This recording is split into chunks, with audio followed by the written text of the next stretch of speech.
Hi everyone, and before I start I just wanted to say to all the mums, happy Mother's Day. In this week's sermon we're going to hear about a struggle for power as Jesus is brought before Pilate. The passage we're going to be looking at is John chapter 18 verses 28 to 40. So you might want to start looking that one up. But before we do, let me ask you to consider this. Have you ever wondered what it would be like to have power? And I don't mean a superpower like Superman or Spider-Man, but a position with responsibility and perhaps some level of control over something or someone. Well, while we ponder that question, let's read our passage, and I'll be reading from the New Living Translation. Jesus' trial before Caiaphas ended in the early hours of the morning. Then he was taken to the headquarters of the Roman governor. His accusers didn't go inside because it would defile them, and they wouldn't be allowed to celebrate the Passover. So Pilate, the governor, went out to them and asked, "What is your charge against this man?"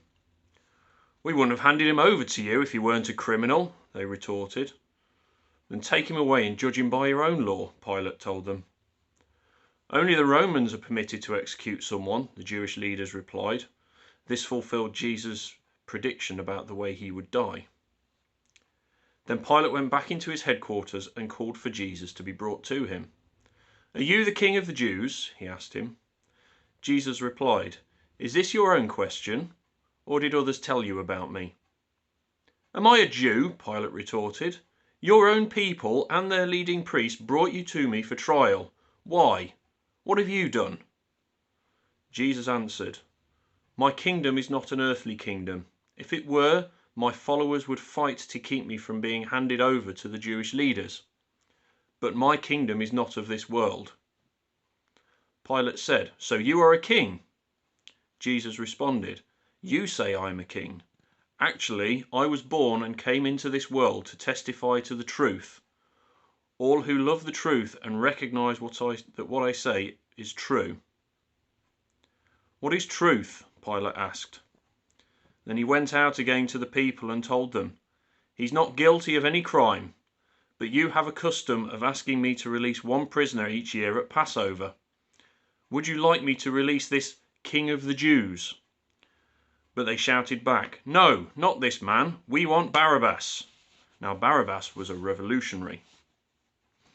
So we've got three people in this passage with power. We've got Jesus, we've got Pilate, and we've got Caiaphas along with his Jewish leaders, so probably more of a group of people. But let's start by looking at that group, so Caiaphas and the Jewish leaders. Now, Jewish leaders were appointed by the Romans. So Caiaphas was the appointed high priest, and he had been the high priest for 18 years when Jesus was tried. And if we note that most of the high priests had only been in position for about 4 years, Caiaphas has had quite a long tenure. But this is partly down to the fact that Caiaphas knew everyone that mattered, and so he was effectively the ruler of the worldwide Jewish community. He's then supported by the Sanhedrin, or the Jewish Council, and these are respected people among the Jewish community. They're responsible for enforcing the religious laws regarding Jewish worship and legislating on the day-to-day affairs in Judea. They're also responsible for putting in place a lot of regulations that require ritual purification and, of course, requiring people to pay for those purifications. Those Jewish leaders led quite a lavish lifestyle, and they wielded power over the Jewish believers. Then suddenly this upstart called Jesus comes along with his new teachings that tell the people that the Jewish leaders have actually got it all wrong. And we know the story of Jesus when he gets angry in the temple and accuses the leaders of turning God's temple into a den of thieves in front of these crowds of Jewish followers, with no fear of or respect for the leaders. And when you're trying to keep hold of your power over the people, there can't be a scenario much worse than those very people hearing that they're being ripped off by their leaders. Jesus is a problem for them because he's seen them for what they are, and he's got no issue with telling the Jews about it. And Caiaphas sees himself as effectively the king of the Jews, so he doesn't want that position threatened by Jesus. And so he comes up with this plot to have him tried and executed. But the Jewish leaders do not have the power to have him executed. Jerusalem's under Roman occupation, and only the Romans have the power to execute people. So let's go and have a look at a Roman called Pilate. Pilate's a Roman governor. His job is to keep order in Judea, and he has the power to appoint the Jewish high priest, as we've already discussed. The intent here is that the Jewish high priest works in tandem with the Roman governor to keep the peace. So Caiaphas' position is effectively in Pilate's hands. In essence, if Caiaphas makes a wrong move, he could lose his high priesthood. However, as I've already said, Caiaphas knows everyone who matters, and so he may consider himself to be somewhat indispensable as an ally. So we can see there's already this bit of a power struggle going on between the two of them. Now, for Pilate, his first bit of a struggle in this passage comes when the Jewish leaders bring Jesus to him. He asks them, why has he been brought there, and they don't give him a straight answer. He asks, what act has this man committed? And they just, well, we wouldn't have brought him to you if he wasn't a criminal. And they're clearly determined that Pilate order him to be executed. And just to help with that, they've brought a raucous crowd with him, as we find out in the last couple of verses.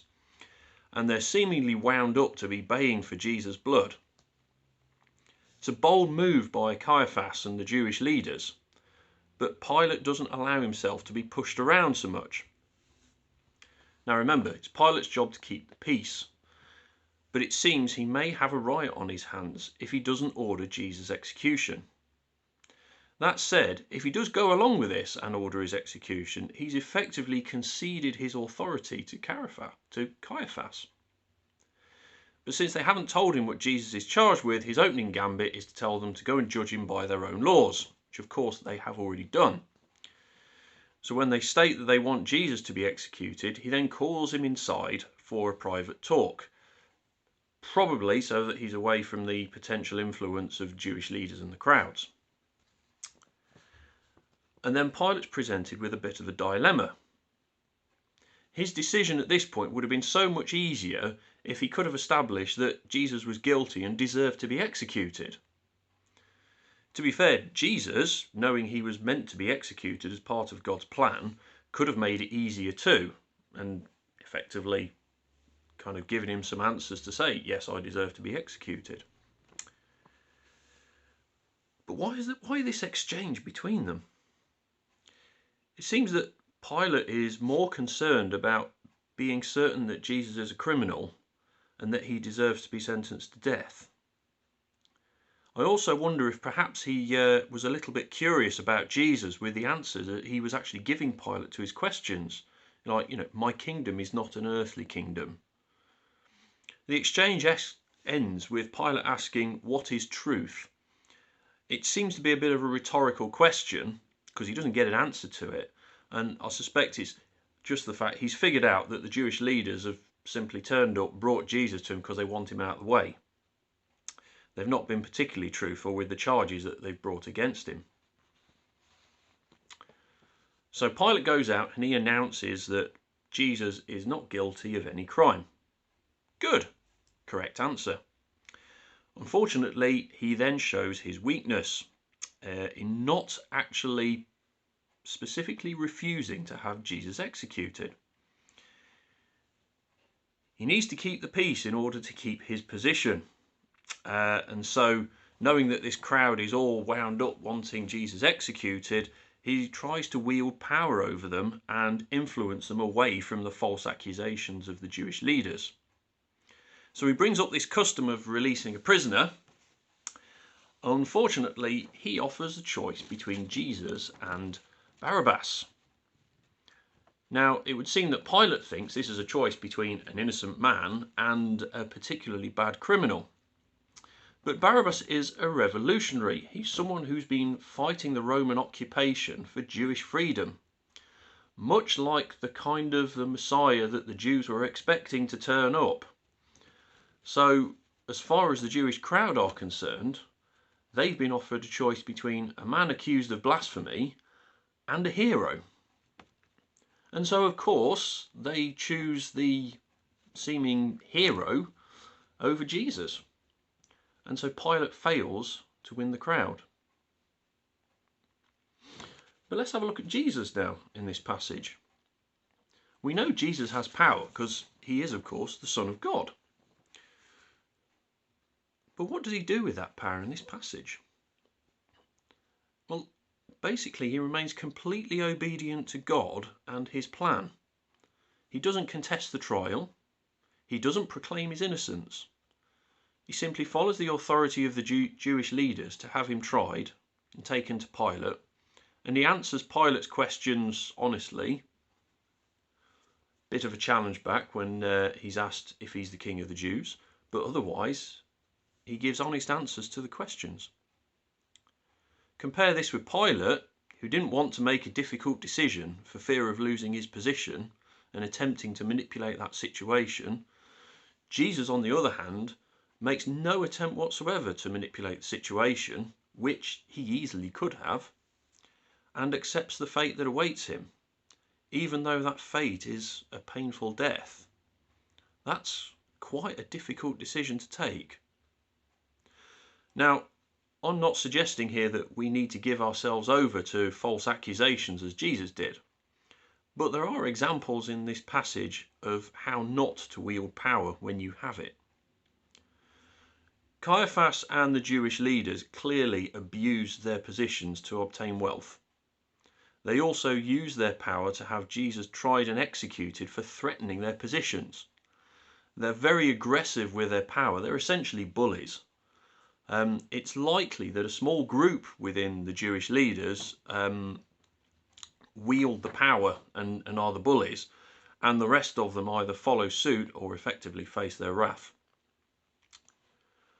Pilate is equally concerned about losing his position. But whilst he exhibits the traits of someone who wants to do the right thing, certainly in this passage, in trying to establish whether Jesus is actually guilty, his concern of keeping his power overrides his decision making. He doesn't like the difficult decisions and instead prefers the easier life. Now, both of these examples are warnings to us. We can certainly think of a number of examples in the present of people who don't wield their power appropriately. When we have power, and as an example, even a parent or a school teacher has responsibility and therefore power over children, we have to use it carefully and responsibly. The example we should look to emulate is that of Jesus with his disciples, and how he taught them, how he looked after them, how he had patience with them. He knew he had a responsibility to make sure that they were ready for when he was no longer around, so they could continue to spread the gospel. That was a big responsibility. And so for us, when we have any amount of power, it's important we recognise the responsibility.